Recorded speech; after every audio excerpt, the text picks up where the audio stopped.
Buenas tardes. Tenemos como conferenciante hoy a una amiga de este colegio y de su revista, Matilde Cuena Casas, que va a dictar una conferencia: Privacidad y mercado de crédito, los ficheros de solvencia positivos. Dejo la palabra al secretario de la Academia, que hará una breve referencia. Hola, buenas tardes. Hace 2 años, la profesora Cuena Casas disertaba en esta misma cátedra sobre ese tema de extrema importancia social humana que le preocupa casi más que al legislador: el sobreendeudamiento irresponsable y la insolvencia de la persona física. Con tal motivo resumimos en esta cátedra sus méritos que ahora recordamos. Matilde Cuena Casas es profesora titular de Derecho Civil en la Universidad Complutense y se encuentra acreditada al Cuerpo de Catedráticos de Universidad desde 2013. Su producción científica, inversamente proporcional a su juventud, se extiende a todas las parcelas del derecho civil. Su obra de 1996 sobre la función del poder de disposición constituye uno de los más documentados y acabados trabajos sobre el papel de la tradición en el proceso de transmisión de la propiedad que se han hecho. Pero también se ha ocupado de otros temas: el régimen económico matrimonial, la incapacitación y tutela, el derecho de consumo, arrendamientos urbanos, aprovechamiento por turnos, propiedad intelectual y, últimamente, como he apuntado, el sobreendeudamiento privado y el crédito irresponsable. También ha sido codirectora del Tratado Multidisciplinar del Derecho de la Familia, editado en 2012. Una obra monumental: 70 autores, 8 volúmenes, 12.000 páginas, que contiene un estudio integral de la familia que no se contrae al derecho civil, sino que agota todas las facetas del prisma familiar. Se acaba de publicar la 2ª edición.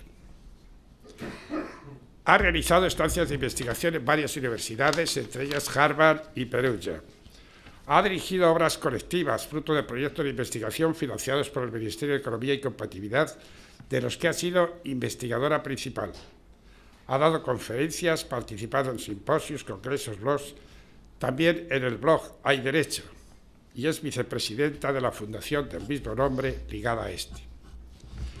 Debo recordar que la profesora Cuena es colaboradora habitual de este colegio y de su revista, El Notario del Siglo XXI. En ella ha editado muchas propuestas dedicadas a solventar los problemas que actualmente le preocupan, como ya hemos dicho: la insolvencia familiar, el Fresh Start o nueva oportunidad, la dación en pago, etc., proponiendo incluso subir a la picota un principio de tanta tradición como el de la responsabilidad patrimonial universal. Cuena ha participado en tareas legislativas. Ha elaborado, por ejemplo, el informe del Consejo General de la Abogacía para la propuesta de directiva sobre los contratos de crédito para bienes inmuebles de uso residencial. Ha realizado tareas de asesoramiento al Ministerio de Justicia en la preparación de la reforma de la ley concursal, en especial en lo referente al concurso de persona física, y su influencia fue decisiva en la redacción definitiva de muchos de sus artículos. También ha asesorado al Fondo Monetario Internacional sobre la regulación de España de la solvencia de la persona natural y ha asesorado al Ministerio de Economía en la redacción de la Ley de Fomento de la Financiación Empresarial. En 2015 elaboró para el Ministerio de Justicia una propuesta de reforma integral de la normativa sobre la insolvencia de persona natural, que afectaba a la ley concursal, la Ley de Enjuiciamiento Civil y la Ley de Protección de Datos. Sobre esta materia acaba de dirigir y publicar un libro, La prevención del sobreendeudamiento privado hacia un préstamo y consumo responsables, que acaba de ser publicado y en el que participan 25 autores nacionales y extranjeros. En su anterior disertación en esta cátedra, en abril de hace 2 años, sometía a una crítica severa la reforma sobre el régimen de la segunda oportunidad de la Ley 25/2015 de 28 de julio, porque a su juicio no ataca la raíz del problema, y pedía una ulterior reforma de la Ley de Enjuiciamiento Civil, en especial de su artículo 682, y preconizaba como única solución eficaz para la prevención del sobreendeudamiento una información económica compartida por las entidades crediticias de los solicitantes de crédito. No basta, apuntaba,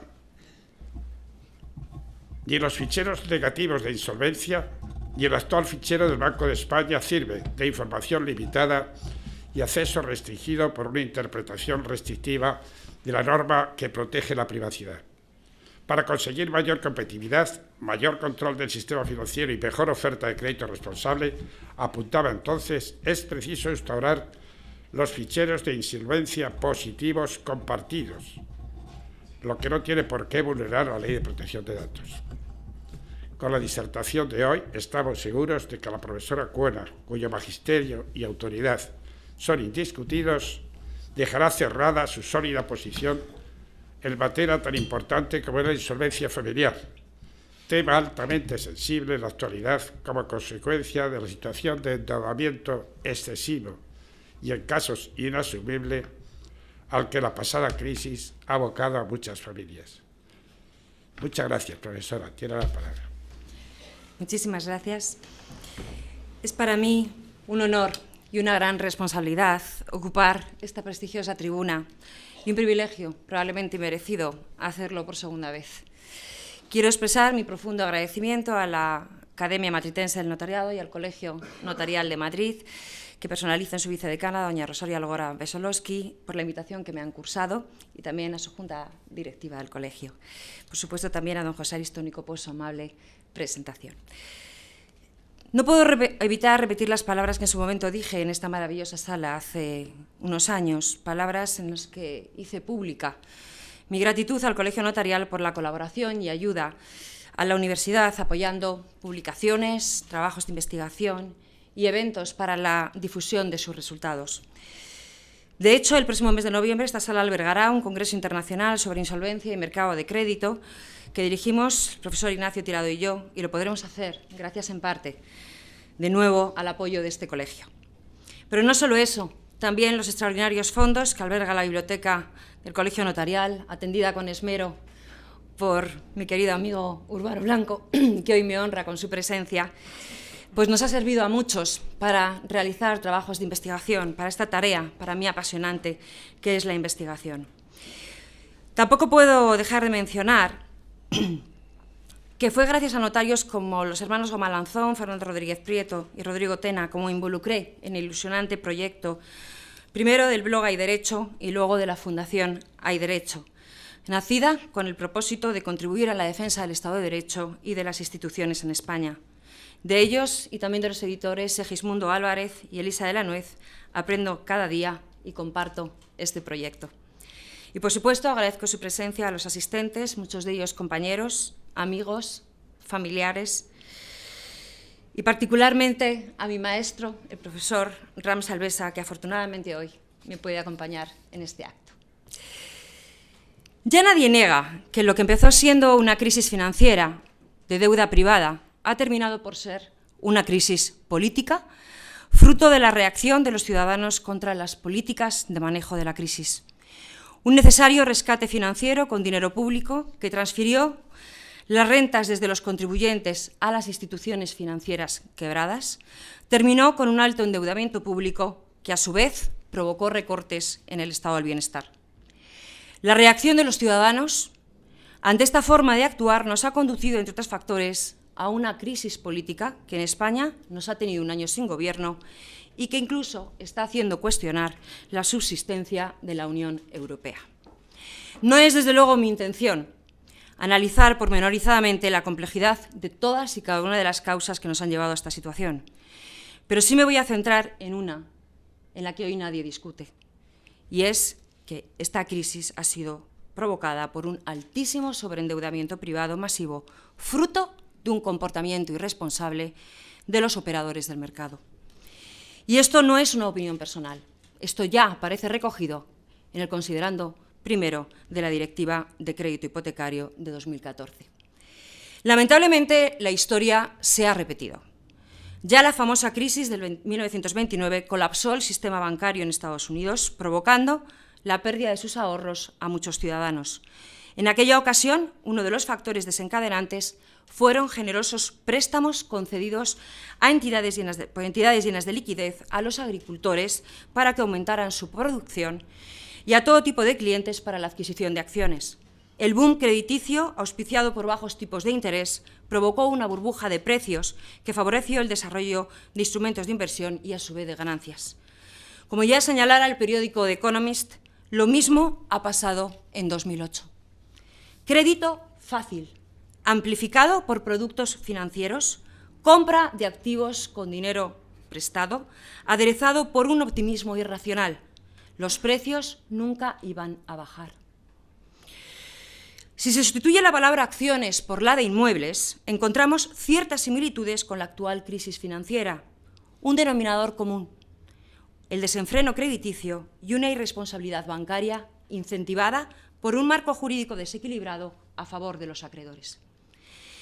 El que la historia se haya repetido pone de relieve la ineficiencia de la regulación también a nivel internacional de un mercado privado que ha generado incentivos perversos, burbujas y cuyas consecuencias las han padecido los ciudadanos que se han visto abocados a situaciones de insolvencia y exclusión social. Y por ello es necesario implementar políticas eficientes en el ámbito de la prevención del sobreendeudamiento, reformas legales que generen incentivos que favorezcan el buen comportamiento de los operadores, pero de ambas partes, prestatarios y prestamistas.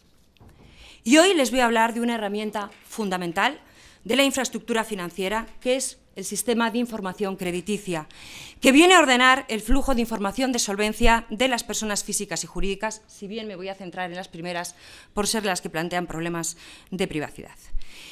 Ya les adelanto que es un tema delicado, poco tratado, porque no interesa a ningún colectivo particular, no tiene ningún lobby detrás, porque introduce disciplina en el mercado. Disciplina tanto para deudores como para acreedores. Es además un tema complejo, un tema transversal, porque me va a obligar a conectar el derecho de la insolvencia con la legislación de protección de datos y con la de préstamo responsable. Veamos en qué consiste y cómo desemboqué en él. Poco antes de que se aprobara en febrero del 2015 la reforma de la ley concursal, modificando la ley de segunda oportunidad, comparecí en esta misma tribuna explicando la necesidad y las ventajas que para la recuperación tenía una reforma de la ley concursal que permitiera la exoneración del pasivo pendiente para el deudor insolvente de buena fe. La norma, sin duda, supone un avance, pero no es suficiente. Hay que actuar en el terreno de la prevención y esto es lo que no se está haciendo. Cierto es que un régimen de segunda oportunidad cumple también un papel preventivo, ya que el acreedor tenderá a hacer una mejor valoración del riesgo en la medida en que puede perder su derecho de crédito en un procedimiento concursal. Pero además de este efecto colateral, también podía producir otro no menos preocupante, y es que esta excepción al principio de responsabilidad patrimonial universal podía ser interpretada como un mayor riesgo de pérdida de derecho de crédito que provocara un aumento de coste crediticio que se propagaría a todos los solicitantes de crédito. De hecho, cualquier medida legal que se ha propuesto durante esta crisis para proteger a los deudores, tanto en el ámbito hipotecario como en el ámbito concursal, ha tratado siempre de ser bloqueada precisamente por el riesgo de retraimiento o al menos encarecimiento generalizado del crédito, penalizando, como decía el profesor Carrasco Pereira, a los consumidores futuros a costa de los deudores presentes. También un control sobre las cláusulas abusivas más eficiente en la contratación bancaria parece que puede provocar un encarecimiento del crédito hipotecario, que por cierto ya se ha materializado. Como ha dicho el portavoz de la Asociación Española de la Banca, José Luis Martínez, el cambio en las condiciones de los contratos puede llevar a cambios en las condiciones de financiación. Parece, por lo tanto, que la mejor manera de garantizar un crédito barato en España era diseñar un sistema claramente favorable a los acreedores, de forma que no tuvieran ningún límite en la ejecución y que los abusos en la contratación bancaria tuvieran extraordinarios obstáculos procesales para ser denunciados. Había que garantizar un crédito fácil para favorecer un consumo masivo y con un crecimiento económico que hoy hemos visto que ha sido artificial. Este riesgo de encarecimiento del crédito frecuentemente alegado en contra de cualquier reforma legislativa pro debitoris, me llevó a investigar cómo había impactado el régimen de segunda oportunidad en el mercado crediticio, y para ello, en el año 2010 realicé una estancia de investigación en Estados Unidos, que repetí en mayo del año pasado,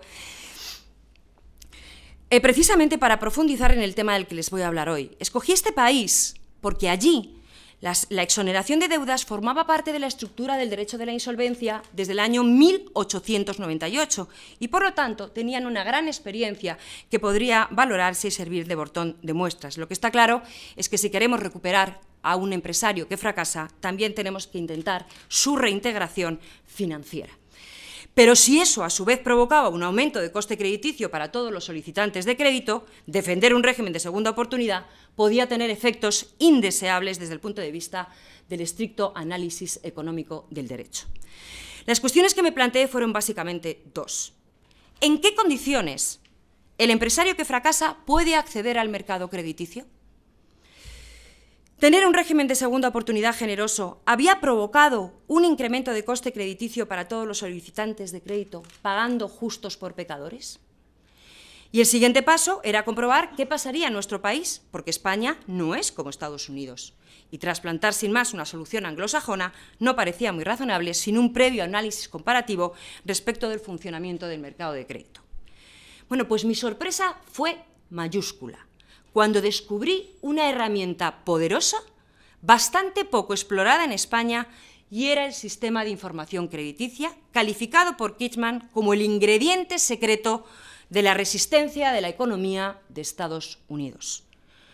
Como justificaré seguidamente, tal sistema permite la reintegración del empresario insolvente en el mercado de crédito para que inicie otra actividad empresarial, creando puestos de trabajo, y evita además que haya un incremento generalizado del coste crediticio para todos los solicitantes. Y ello porque tal sistema va a permitir que el coste del crédito se ajuste a la prima de riesgo real del potencial cliente, de modo parecido a como sucede en el mercado del seguro. El cliente con mayor riesgo va a pagar unos tipos de interés más altos que el menos riesgoso. ¿Y cómo consiguieron este efecto? La clave, como he dicho, es el sistema de información crediticia adoptado para evaluación del riesgo de incumplimiento por parte de los deudores. Lo decisivo para ellos no es la capacidad económica, que el deudor tenga recursos y aporte garantías, sino el comportamiento de pago, erigiéndose la reputación financiera en un activo que tiene un importante valor cuando la entidad evalúa el riesgo crediticio. Se parte de la idea ya expuesta en su momento por Margaret Miller, que el comportamiento crediticio pasado es el mejor predictor del comportamiento futuro. Un deudor con patrimonio puede incumplir voluntariamente y viceversa, un deudor con escaso patrimonio puede tener un buen comportamiento crediticio. No en vano, la palabra crédito viene del latín credititus, del verbo credere, y aplicado a la relación financiera significa la confianza que se tiene en la capacidad de cumplir, en la posibilidad, voluntad y solvencia de un individuo por la que se refiere al cumplimiento de la obligación contraída. Hay que valorar, por tanto, la capacidad de pago, sin duda, pero también la voluntad de pago para generar esa relación de confianza. Y para que el acreedor pueda hacer esta valoración, necesita un ingrediente fundamental: datos. Necesita información. Y para ello se diseñan los sistemas de información crediticia, encargados de ordenar los flujos de información para que el prestamista pueda evaluar la solvencia de los potenciales clientes.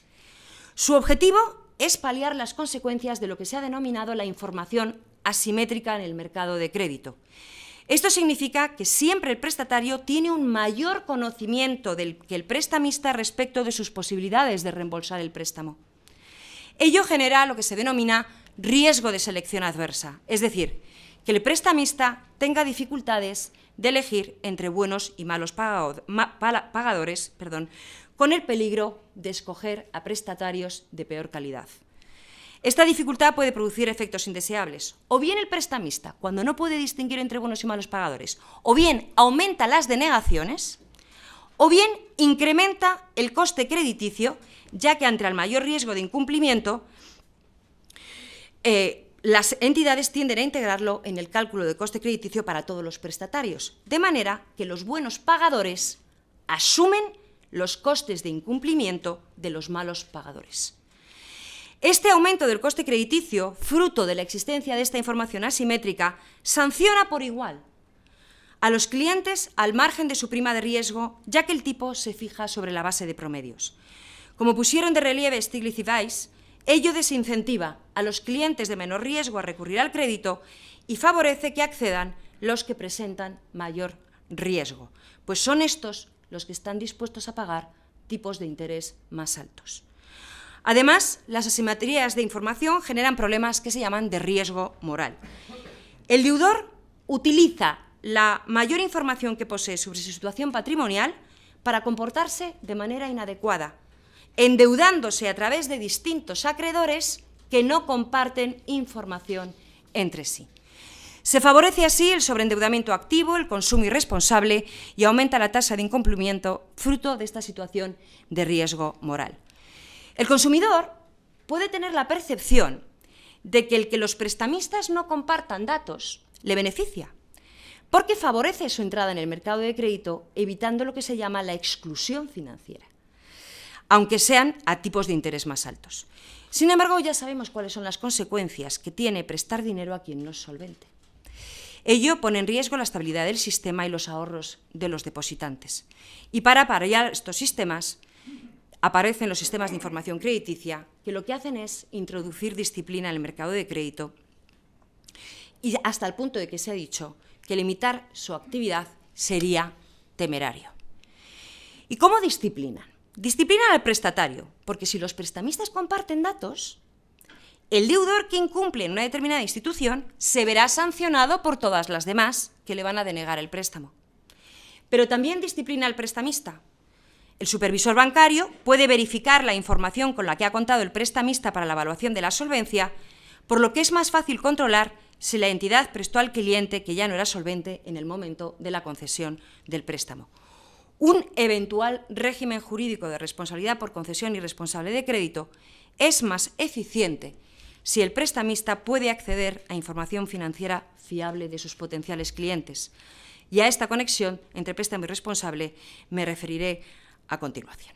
Pues bien, en Estados Unidos, junto con otros países que podemos englobar dentro del modelo anglosajón, se caracteriza por tener un sistema de información crediticia extraordinariamente avanzado.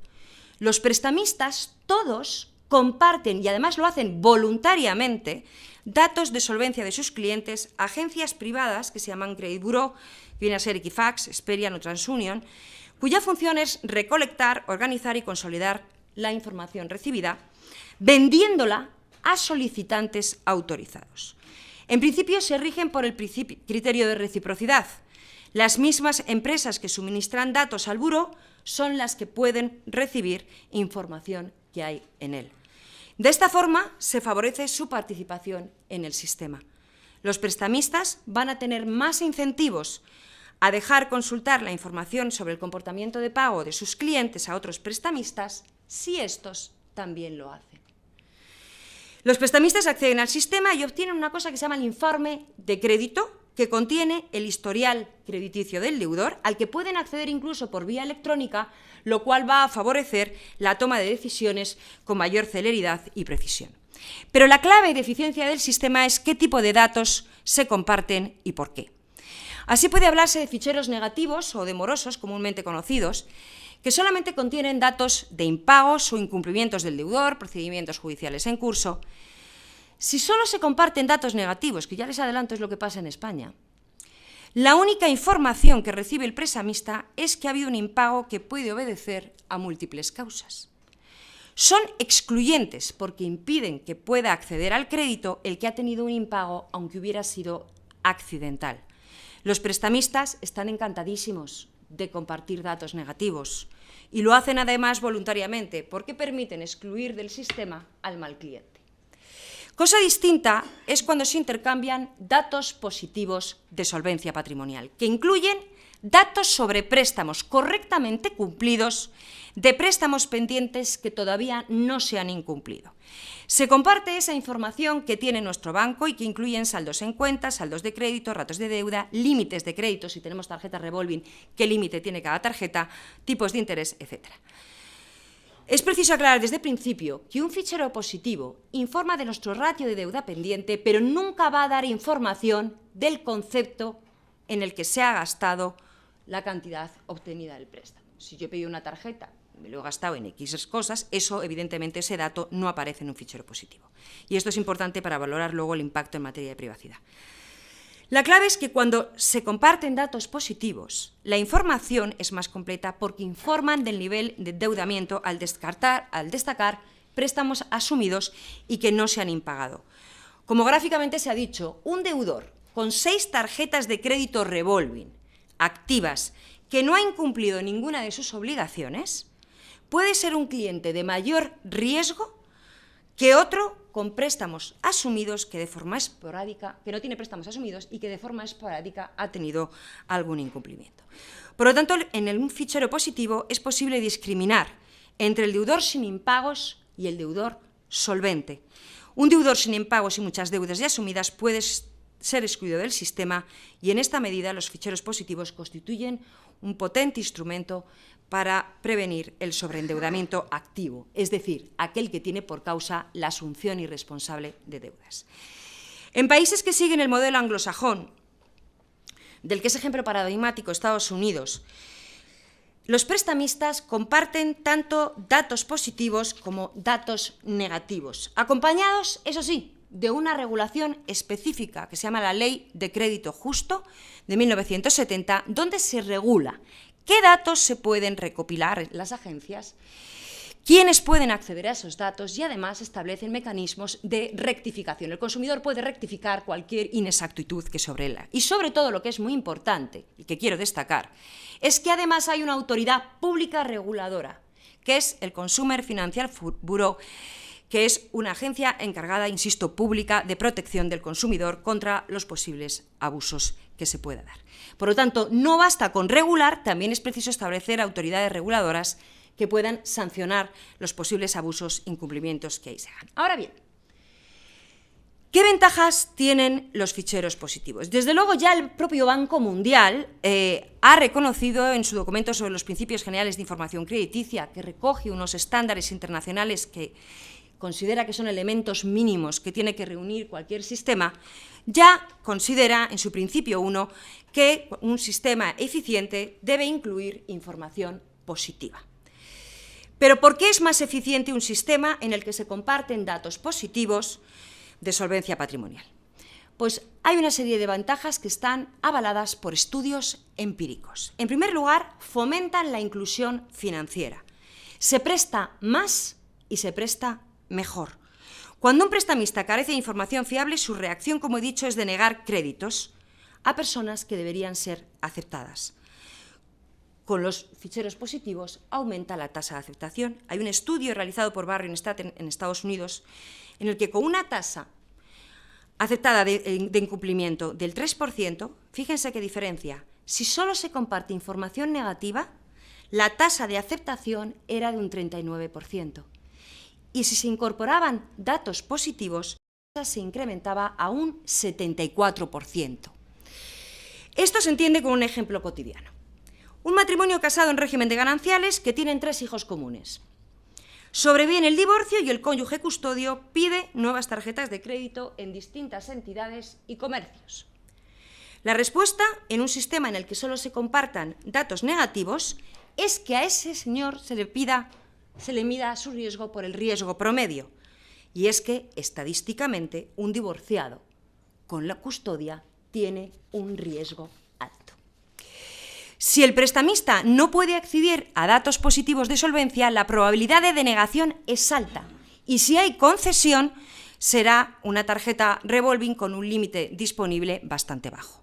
Por lo tanto, el que no fluyan datos positivos genera exclusión financiera para sujetos que no lo merecen.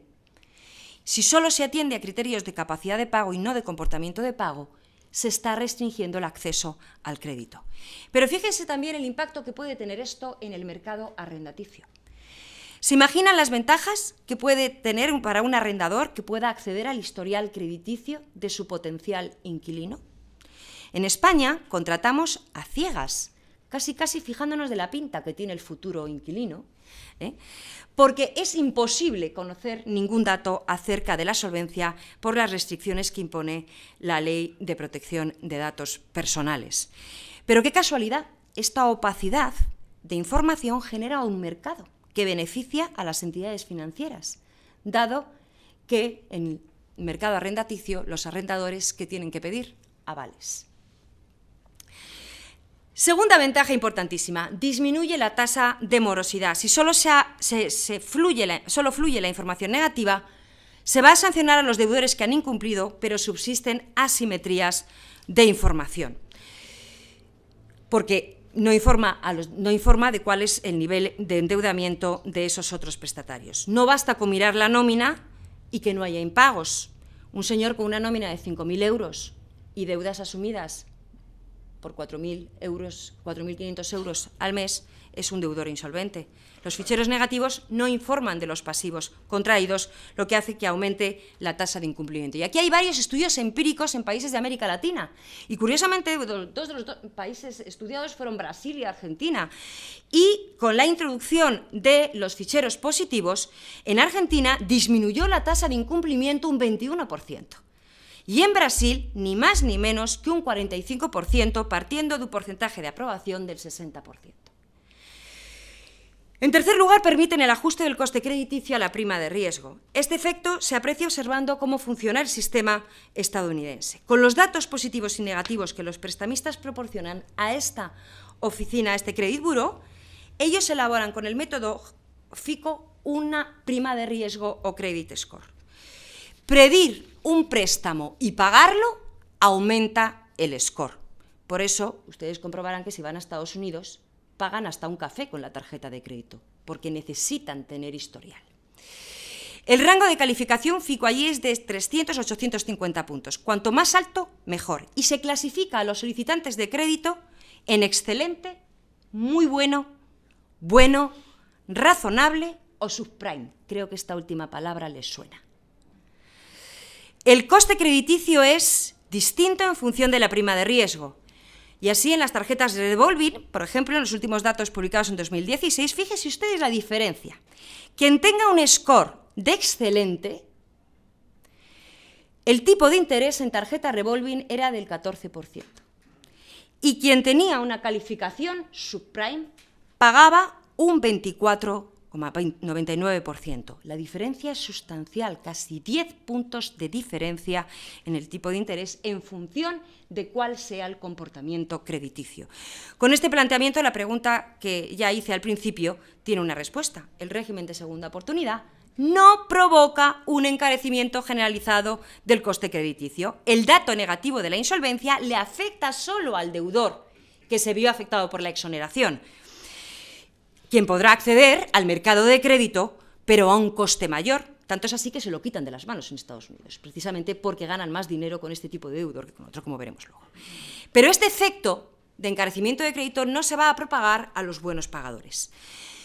Además, para el cálculo del credit score, tiene más peso el comportamiento positivo presente que el negativo pasado, lo cual genera una ventaja adicional, porque un empresario que fracasa, que parte de un credit score bajo, porque es un subprime, si tiene un buen comportamiento crediticio presente, va mejorando progresivamente su score y va teniendo menos valor ese dato negativo pasado de solvencia. Por lo tanto, la primera conclusión que se puede afirmar es que el encarecimiento generalizado del crédito por consecuencia de la adopción de medidas pro debitoris no necesariamente se produce si tenemos un sistema de información crediticia que se ordena con base en datos positivos. Esta excusa no vale para no adoptar estas reformas.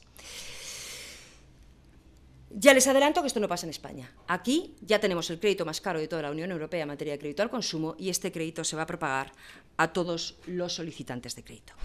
Y, en cuarto lugar, y esta ventaja no es desdeñable, los ficheros positivos estimulan la competencia entre entidades financieras. Si los datos positivos del cliente fluyen, este tiene más posibilidades de cambiar de prestamista, porque cualquiera de los que operan en el mercado puede acceder a su historial crediticio y hacerle mejores ofertas. Este riesgo de aumento de la competencia no estimula a las entidades a compartir datos positivos en países como España, donde el sistema financiero está muy concentrado. Cuando unos bancos tienen muchos más clientes que otros, las entidades de mayor dimensión, es decir, la banca dominante, no tiene ningún interés en compartir datos porque aportan más datos de los que reciben. Luego, su incentivo es negativo.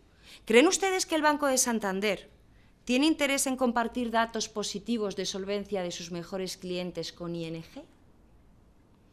Pues obviamente no, porque siempre va a dar más de lo que va a recibir. Por ello, cuando las entidades se oponen a compartir datos positivos, alegando el secreto bancario o razones de privacidad, eso es mentira. El auténtico problema es un problema de competencia. ¿Qué es lo que está detrás de esta falta de regulación de los ficheros positivos en España? El consumidor tiene derecho a que la información que posea un prestamista relativa a su comportamiento de pago sea revelada a cualquier otro prestamista con el que desee obtener un crédito.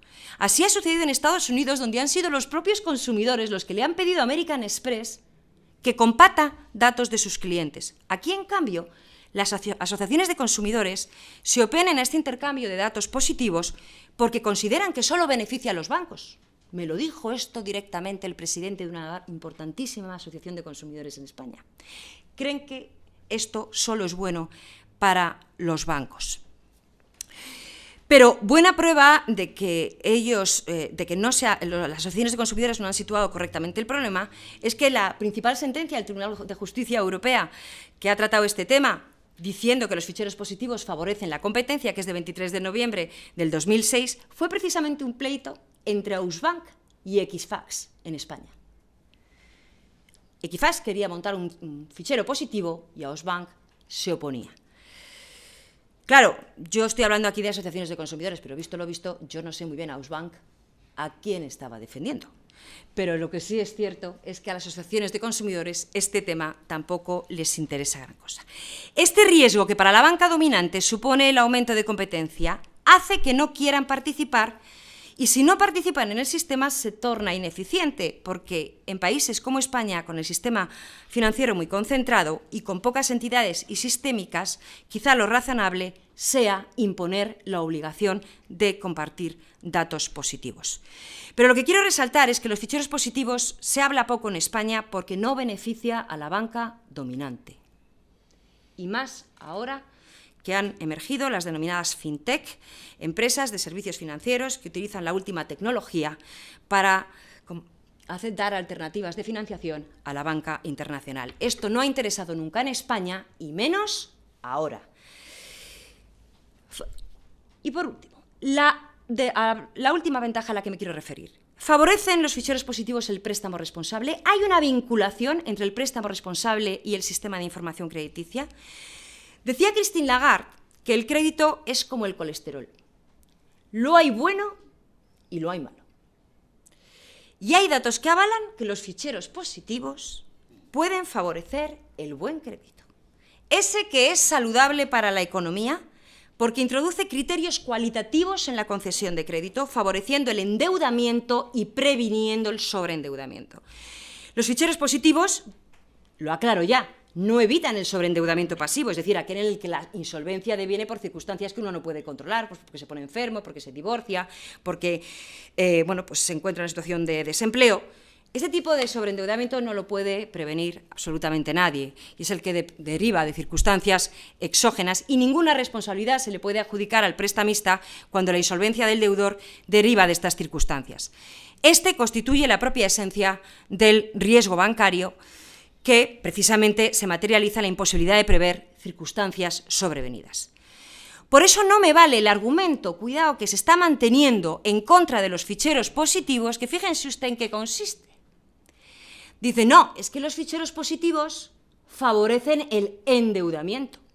Y como favorecen el endeudamiento, colocan al consumidor en una situación de vulnerabilidad ante situaciones que no puede controlar, como un paro, crisis matrimonial o una enfermedad. Claro, con este planteamiento lo que estamos demonizando es el endeudamiento, no el sobreendeudamiento. El crédito es malo y nadie puede evitar, evidentemente, cualquier persona que se endeuda, mucho o poco, siempre puede tener problemas si sobrevienen circunstancias sobrevenidas. Cosa distinta es que ya el deudor fuera incapaz de devolver el préstamo en el momento de su concesión, que es lo que ha pasado precisamente en esta crisis financiera. Los prestamistas no evaluaron la capacidad de reembolso de los deudores y, si lo hicieron, no actuaron en consecuencia, teniendo solamente en cuenta el bien dado en garantía, sobre la base de un aumento de valor esperado y propiciado por ese endeudamiento, porque este préstamo masivo tenía un poder inflacionista sobre los bienes inmuebles. Esta vinculación entre el sistema de información crediticia y el préstamo responsable ya la mantuvo el Banco Mundial, y está también presente en la Directiva de Crédito Hipotecario y de Crédito Consumo, que regula la obligación de evaluar la solvencia y el correcto acceso a bases de datos sobre solvencia en cualquier Estado miembro. Parece claro que malamente se puede obligar al prestamista a evaluar la solvencia si no se le proporcionan datos fiables para realizar tal evaluación. Sin datos, ojo, tampoco habrá sanción al préstamo irresponsable, porque siempre los prestamistas se van a escudar en que hay información asimétrica en el mercado. Y, por lo tanto, estas sanciones que nos piden las directivas comunitarias al préstamo irresponsable, que sean disuasorias, efectivas y proporcionadas, no se pueden implantar si no tenemos previamente un sistema de flujo crediticio. Claro, alguno nos podría decir, bueno, usted me está poniendo de ejemplo el sistema estadounidense de flujos positivos, y claro, precisamente allí en Estados Unidos no se ha evitado el préstamo irresponsable, ha sido, digamos, el foco de origen de esta crisis financiera.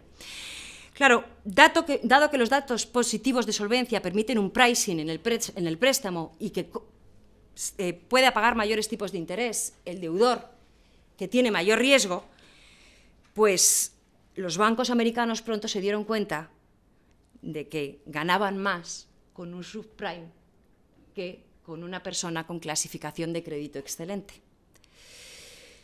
Sin embargo, este hecho no nos puede desviar la atención. La actual crisis financiera es fruto de un comportamiento irresponsable, sin duda. Es un problema de conducta y esto no lo puede atajar un sistema de información crediticia. Pero lo que sí es importante es que los ficheros positivos son una herramienta fundamental para así se diseñe una regulación adecuada del préstamo responsable y se impongan sanciones que efectivamente son las que actúan como incentivo para cumplir esta obligación de evaluar la solvencia y actuar en consecuencia. Y esto es lo que no sucedió en Estados Unidos.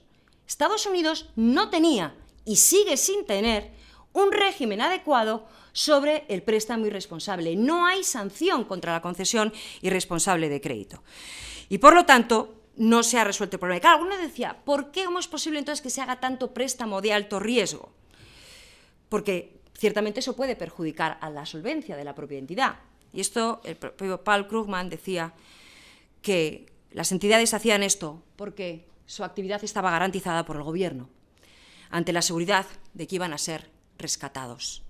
Como señala el propio autor, dice, el préstamo de alto riesgo genera inflación, aumentando el precio de los bienes, fabricándose la burbuja. Se genera un círculo vicioso porque esa sobrevaloración de activos a su vez provoca que las entidades financieras tengan una solidez, dado que sus activos aparentemente valen más. Así nace la burbuja por un préstamo irresponsable por parte de las entidades financieras que actúan en situación de riesgo moral. ¿Y esto lo evita un sistema de información crediticia en el que fluyan datos positivos? Evidentemente que no. Hacen falta datos para que se evalúe la solvencia, pero también hacen falta sanciones para el préstamo irresponsable. ¿Cuáles deben ser estas sanciones? A mi juicio, tales sanciones tienen que ser disuasorias si verdaderamente queremos dar cumplimiento a la directiva comunitaria, que, por cierto, hoy en la prensa salía que ya estamos denunciados por la Unión Europea por no haber traspuesto a tiempo la directiva de crédito hipotecario. Si se acredita que el prestamista no evaluó la solvencia o, haciéndolo, concedió el préstamo ante un test negativo, siempre que el deudor devenga insolvente por esta razón, debe verse privado de los intereses remuneratorios y moratorios y su crédito debería de ser subordinado en el procedimiento concursal. No hay una obligación de denegar crédito ante un test de solvencia negativo, sino, como señala José Ángel Martínez Sanchiz, se trata de una carga que implica responsabilidad del banco si no cumpliéndola el deudor resulta insolvente. Esta es la solución adoptada en otros ordenamientos como Suiza, Bélgica, Francia y que se acaba de regular en Australia. Las sanciones contractuales se ponen en marcha no a instancia del consumidor demandando a la entidad. No se consigue ejecutando una acción, sino que se oponen por excepción, cuando la propia entidad le reclama el cumplimiento de la obligación al consumidor. Las sanciones administrativas impuestas por el regulador por el incumplimiento de normativa de transparencia se han demostrado absolutamente ineficientes. ¿Qué deudor insolvente va a denunciar a la entidad cuando las consecuencias del incumplimiento no tienen efectos en su contrato y se va a ver obligado a pagar en todo caso? ¿Qué deudor insolvente va a reclamar daños y perjuicios por préstamo irresponsable a la entidad financiera y asumir los costes que ello conlleva? Ni la responsabilidad civil ni las sanciones administrativas son eficientes, tal y como la práctica ha puesto de relieve. ¿Y cómo se acredita que se ha cumplido de manera eficiente la obligación de evaluar la solvencia? Pues ya lo ha dicho el Tribunal Europeo en una sentencia de 18 de diciembre de 2014. La carga de la prueba del cumplimiento de la obligación de evaluar la solvencia le corresponde al prestamista. Con ficheros positivos, tal prueba se facilita, porque se puede testar con qué información ha contado el prestamista a la hora de conceder el préstamo. Por lo tanto, un sistema de información positivo facilita la evaluación de la solvencia por parte de los prestamistas, informan del nivel de endeudamiento y además, y esto es importante, le da un instrumento poderosísimo al supervisor y, en su caso, al juez, para fiscalizar el grado de cumplimiento de la obligación de evaluar la solvencia. Como se puede comprobar, ya tenemos aquí otra razón de peso por la que las entidades financieras no tienen ningún tipo de interés en una regulación de los ficheros positivos y de que exista tampoco apoyo al tratamiento y al estudio de este tema. Sin ir más lejos, un gran despacho de abogados de este país ha puesto como condición para contratar a una abogada que cambie de tema de tesis. Piensen ustedes cuál era el tema y piensen ustedes quién serían los principales clientes de ese despacho. El tema es tremendamente grave. Pero nada tiene visos de cambiar en España. El anteproyecto de crédito hipotecario, de crédito inmobiliario, que se supone que tiene que transponer la Directiva de Crédito Hipotecario, en su disposición final 14ª, remite a desarrollo reglamentario las condiciones y efectos de la evaluación de la solvencia del potencial prestatario. Esto significa no solo que no estamos transponiendo la directiva, tampoco en ese anteproyecto, sino significa que las sanciones van a ser de nuevo administrativas, porque el reglamento no permite abordar consecuencias civiles del cumplimiento de esta obligación. Un aspecto clave de la directiva será regulado en España a través de normas de transparencia bancaria y a través de un reglamento, y su incumplimiento va a dar lugar a sanciones administrativas. Más de lo mismo. Repetimos exactamente los mismos errores, dejando en manos del regulador el control del sistema, un regulador que puede querer actuar o puede no querer actuar, y eso ya sabemos lo que significa. Si el panorama legal de la regulación del préstamo responsable en España es desolador y tiene visos de seguir siéndolo, no lo es menos en lo que se refiere a los ficheros positivos, que carecen en España de regulación, a pesar de las ventajas que he enunciado y que están reconocidas por estudios empíricos y a nivel internacional. El obstáculo que en España se ha encontrado a esta cuestión ha sido el coste que tienen en materia de privacidad, que sin duda se ve afectada por la actividad de los buros de crédito. Estos se van a dedicar al procesamiento de datos personales para vender informes crediticios a terceros autorizados. Se dice que los ficheros positivos presentan más riesgos desde el punto de vista cuantitativo porque incorporan datos no solo de incumplidores, como sucede con los ficheros negativos, sino que incorporan datos de todos los ciudadanos que tengan deudas pendientes. La protección de la privacidad, desde luego, es esencial en el diseño de un sistema de información crediticia. Y si esta es eficiente, se promueve el flujo de información que favorece la confianza de los consumidores en el sistema. Por ello, la mayor complejidad de su diseño radica precisamente en el necesario equilibrio entre la protección de un derecho fundamental, como es la protección de datos personales, con otro interés también digno de protección que nos afecta a todos, que es el buen funcionamiento del mercado de crédito y la estabilidad del sistema financiero. De hecho, el Tribunal Constitucional ya ha dicho que los datos económicos y bancarios de una persona forman parte de su intimidad. Pero cuidado, no existe un derecho absoluto a su reserva y su protección no es ilimitada. Pero la protección de la privacidad, entiendo, no tiene por qué ser un obstáculo al flujo de información si se diseña un marco jurídico adecuado. Y un argumento frecuentemente utilizado es que el generoso flujo de información positiva que opera en Estados Unidos no se puede implantar en Europa porque aquí la protección de datos es un derecho fundamental y en Estados Unidos no. Pero esto no es verdad. Los datos personales, bueno, sí es verdad que no es un derecho fundamental en Estados Unidos, pero eso no significa que en Estados Unidos la privacidad no se proteja. Se protege. Incluso me atrevería a decir que en algunos ámbitos de manera bastante más eficiente que en España. Pero lo que pasa es que se protege de manera diferente. La diferencia no está en el qué, que nadie discute, la privacidad hay que protegerla, sino en el cómo. Efectivamente, en Estados Unidos no tenemos una regulación general de protección de todos los datos, sino que tenemos regulaciones federales sectoriales en función del tipo de dato. Tenemos una regulación para Internet y los menores, tenemos una regulación para datos médicos y tenemos una regulación para datos de solvencia patrimonial, como es la Ley de Crédito Justo. Y ahí los burós de crédito encuentran toda la regulación y un potente régimen sancionador. El consumidor es notificado por la entidad financiera de que se van a compartir sus datos y el consentimiento del afectado no es necesario para que la entidad comparta datos con el buró.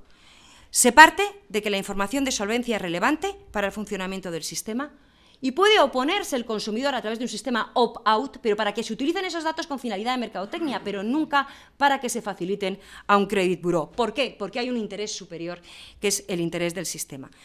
Pero el que no se exija ese consentimiento ex ante no significa que no se proteja la privacidad, porque, insisto, hay una regulación ad hoc. ¿Qué pasa en Europa?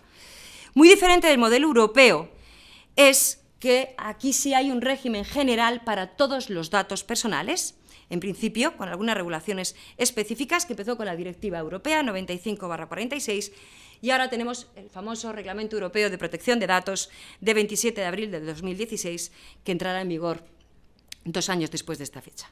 Bueno, ha entrado en vigor, pero será aplicable directamente en España después de esa fecha. Ninguno de estos textos establece ni una sola palabra, ni una sola regulación de los ficheros de solvencia patrimonial. Y por lo tanto, considerado que el de la protección de datos es un derecho fundamental y que el titular, el propietario del dato es el consumidor, se parte de que la legitimación para el procesamiento es el consentimiento del afectado. Y así se dice que el consentimiento tiene que ser inequívoco. Pero aun dentro de este planteamiento, el consentimiento no es el único título de legitimación del procesamiento de los datos personales en la normativa europea. En lo que aquí interesa hay otro, muy importante. Y es que también será lícito el tratamiento de los datos cuando el mismo es necesario para la satisfacción de intereses legítimos perseguidos por el responsable del tratamiento por un tercero, siempre que dichos intereses no prevalezcan sobre otros derechos y libertades fundamentales. Y hay otro tercer título de legitimación importante a estos efectos, y es que tampoco se requiere el consentimiento del afectado cuando el responsable del tratamiento de los datos está cumpliendo una obligación legal. Por lo tanto, tenemos 3 opciones de regulación. O que los bancos compartan datos con el buró con el consentimiento del afectado. En segundo lugar, que no se exija ese consentimiento y que el fundamento sea el interés legítimo. Y el tercero, el cumplimiento de una obligación legal. Y ahora yo lanzo una pregunta. ¿Es conveniente construir un sistema de información crediticia sobre la base del consentimiento del afectado? ¿Es conveniente que el interesado monopolice su información financiera, alegando su privacidad? A mi juicio, no. Cuando un consumidor omite datos relevantes para la evaluación de su solvencia, se ve implicado otro interés público, que es la estabilidad del sistema financiero. Y no tenemos que olvidar que el sistema bancario canaliza recursos de los ahorradores. Los bancos prestan dinero de nuestros depósitos y, por lo tanto, todos estamos interesados en que se preste bien. El flujo de información de los particulares es de interés público, lo cual no significa, obviamente, que cualquiera pueda acceder a nuestros datos. La protección de los datos no debe de ser ex ante, sino que debe de ser ex post, a través de una regulación adecuada de los burós de crédito, de forma que el particular tenga posibilidad de controlar sus datos y se regule de forma pormenorizada qué sujetos pueden acceder al mismo y, por supuesto, un régimen sancionador eficiente y una autoridad reguladora que defienda los intereses del consumidor. Y, a mi juicio, no debe serlo la Agencia de Protección de Datos. No tiene sentido que se establezca una obligación de las entidades de evaluar la solvencia y que los datos necesarios para tal evaluación descansen en la voluntad del consumidor. Además, un sistema que exija el consentimiento genera costes para su obtención y almacenamiento que serían repercutidos en el cliente. Si, como he dicho, en un sistema financiero concentrado como el nuestro, las entidades tienen pocos incentivos para compartir datos, si se exige el consentimiento, el sistema se obstaculiza todavía más. Pero es que además de construir un sistema sobre la base del consentimiento, es todavía más complicado en el nuevo Reglamento de Protección de Datos, el Reglamento Europeo de Protección de Datos, porque este endurece el régimen jurídico del consentimiento. Se exige que el mismo sea libre, informado, inequívoco, vetándose el consentimiento tácito. Se requiere que haya una acción positiva de los interesados, de forma que no puede deducirse del silencio o la inacción. Y también permite que ese consentimiento pueda ser retirado en cualquier momento. Con lo cual, es evidente que este régimen general no parece muy adecuado para los datos de solvencia, porque cualquier deudor sobreendeudado podría retirar su consentimiento para evitar que la entidad pudiera compartir sus datos. La información que figura en los ficheros de solvencia patrimonial tiene que ser objetiva y no puede quedar bajo el control del consumidor cuándo y con qué información tiene que aparecer en los ficheros. Y además, dejar en manos del consumidor los datos de solvencia provoca la ineficiencia del régimen jurídico del préstamo responsable, porque la entidad siempre se escudará en esa información asimétrica para no responder. Por estas razones, en otros países europeos, el título de legitimación no es el consentimiento, es el interés legítimo. El consumidor no tiene nada que decir en este sentido. Y así, el Grupo Europeo de Protección de Datos del artículo 29 dice que para que opere el título de legitimación del interés legítimo se requiere, en primer lugar, determinar si el interés es legítimo o no. Y este interés no es el particular del responsable del tratamiento, sino el beneficio que él o la sociedad en su conjunto obtiene del procesamiento de los datos. Y aquí conecto con la primera parte de la ponencia. La regulación en materia de préstamo responsable procedente de la Unión Europea convierte, a mi juicio, en legítimo este interés del responsable del tratamiento de los datos personales para compartirlos con el buro de crédito sin necesidad de consentimiento del titular de los datos. Por lo tanto, el nuevo marco legal de protección de datos es posible con él diseñar un sistema de información crediticio donde se compartan datos positivos sin consentimiento del afectado. Esto no implica, insisto, que el afectado pierda el control de sus datos, sino que cuenta con toda la regulación en materia de oposición y rectificación. Lo más sencillo en España, en mi opinión, y esta es mi propuesta de regulación, dadas las circunstancias de nuestro sistema financiero altamente concentrado, en el que las entidades no van a querer nunca voluntariamente compartir datos positivos, y dadas las ventajas de orden macroeconómico que tienen este sistema, sería necesario que legalmente se les impusiera la obligación legal de compartir datos positivos con los burós privados. Y ahí encontraríamos un título de legitimación en materia de protección de datos, que es que no se requiere el consentimiento del interesado cuando el responsable del tratamiento de los datos está cumpliendo una obligación legal. Pero esa obligación legal hay que imponerla porque en este momento no existe. ¿En qué situación se encuentra ahora España en esta materia? Además de tener una ineficiente, y termino ya, esta es la última parte, además de tener una ineficiente regulación del préstamo responsable, tenemos un sistema de información crediticia que genera una opacidad del mercado de crédito.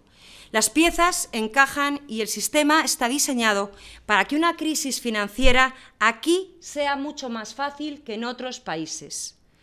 España sigue un sistema mixto en el que coexiste el registro público de crédito, que es la Central de Información de Riesgos del Banco de España, la CIRBE, con burós privados. La CIRBE es un fichero positivo creado con la finalidad de supervisión del sistema financiero en el que las entidades declarantes, ojo, aquí sí está clarísimo, están obligadas por ley a declarar datos a la CIRBE y además sin consentimiento del afectado. Esto ya está operando respecto de la CIRBE. Pero a su vez la CIRBE funciona como registro, es decir, provee de información a las entidades declarantes. Pero miren el dato. No toda la información que recibe la CIRBE la comparte, sino que la CIRBE solo va a compartir operaciones cuyo riesgo acumulado con la entidad sea superior a 9.000 euros. al final del mes al que se refieren los datos. Por lo tanto, si yo tengo una tarjeta revolving con una entidad con un límite de 3.000 euros, solo tengo eso con la entidad, una tarjeta de crédito. Ese dato no lo va a compartir la CIRBE con el resto de entidades, permanece opaco. Y puedo tener otra tarjeta revolving con otro límite de 3.000 euros en otra entidad, que no sabe de la tarjeta que tengo en la entidad anterior. El régimen jurídico actual deja espacio a la información asimétrica de forma deliberada para dejar un nicho de mercado a los burós privados. La CIRBE no informa de todos los pasivos y, aunque informara, cualquiera no puede acceder a esos datos, solo las entidades declarantes. Hay, por tanto, restricciones en el ámbito subjetivo. A los burós de crédito, por el contrario, se les aplica la Ley de Protección de Datos Personales, que sospechosamente, y aquí me van a disculpar, ha sido objeto de una interpretación muy restrictiva. Y digo sospechosa porque es para sospechar. Miren ustedes. Tenemos una regulación de los ficheros de solvencia en el artículo 29 de la Ley de Protección de Datos, en donde se dice que podrán tratarse datos de solvencia patrimonial por quienes se dediquen a la prestación de servicios de información de solvencia patrimonial. Dice datos, esto es lo que dice textualmente la ley, se refiere a datos de cumplimiento o incumplimiento de las obligaciones denarias. Muy bien, uno así, leído así rápidamente, podría decir, bueno, pues no es necesario el consentimiento porque está excepcionado, cuando se trata de datos positivos y negativos, porque la ley habla de datos de solvencia de cumplimiento y de incumplimiento. Está claro que para los datos negativos de solvencia, esos que nos perjudican, de que soy moroso, no se requiere el consentimiento, entre otras cosas, porque nadie lo daría, claro. Pues bien, se planteó la duda, curiosamente, de si este artículo 29 establecía que no se necesitaba el consentimiento solo para los ficheros negativos o para los positivos. Bueno, pues tenemos una sentencia del Tribunal Supremo de la Sala de lo Contencioso Administrativo, una sentencia, un ponente,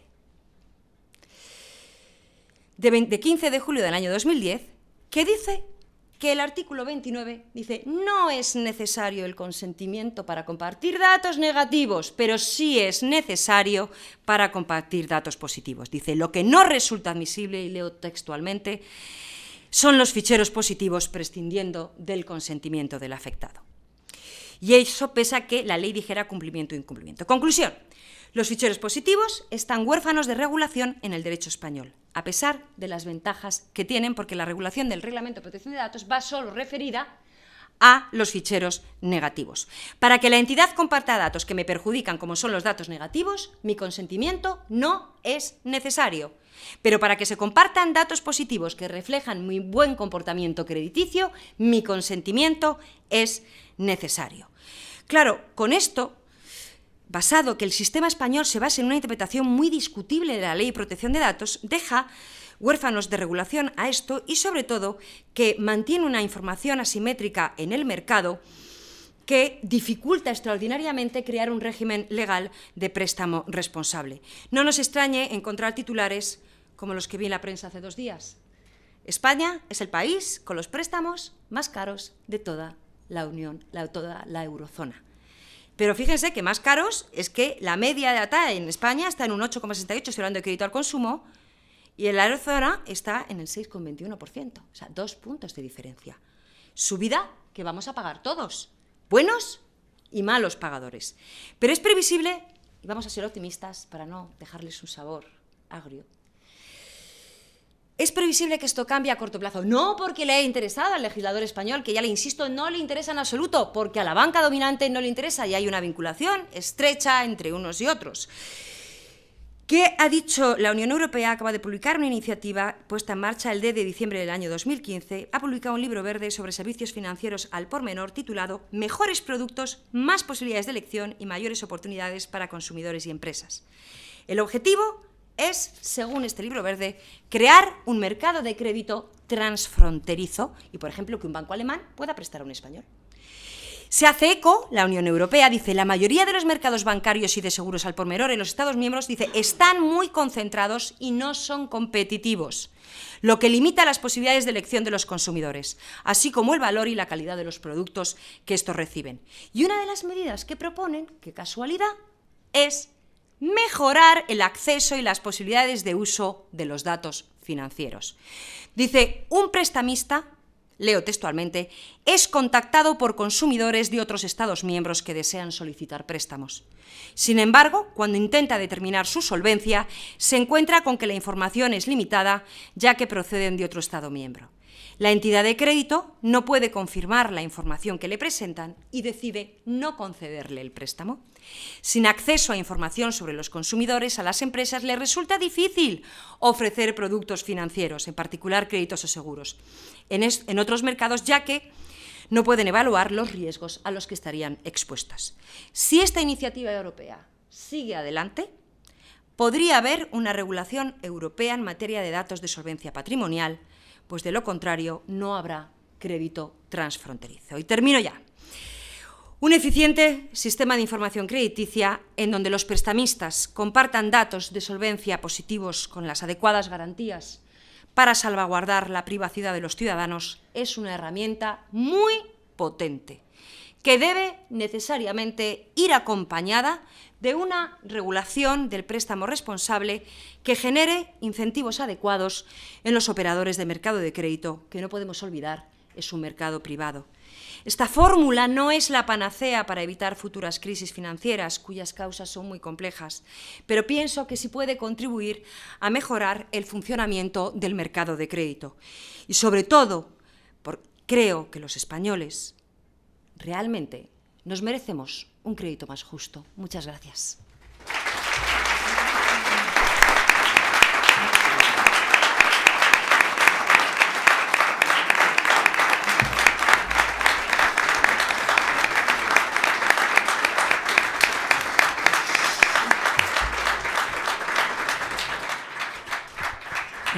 Muchas gracias. La verdad es que ha sido una exposición muy entusiástica.